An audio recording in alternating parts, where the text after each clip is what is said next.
Welcome to Luca is a Billionaire, where the only thing I invest in is your answers.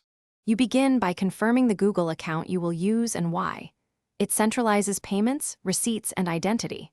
Once done, open Google Wallet and add a bank account or debit/credit card. This authorizes transfers and tap to pay. Make sure to enable two-step verification and set a secure PIN so transactions require approval.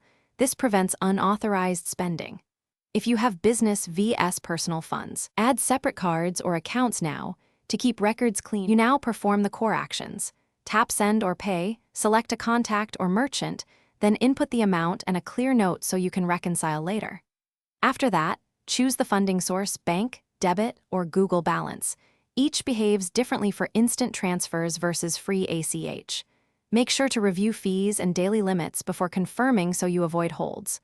Once you complete the payment, view the transaction in activity and export receipts if you need bookkeeping or refunds. You finish by verifying the transaction cleared and saving the receipt to your records. This proves payment and helps disputes. If a charge fails or a merchant refunds late, use the built-in dispute or request refund flows and escalate to your bank when necessary.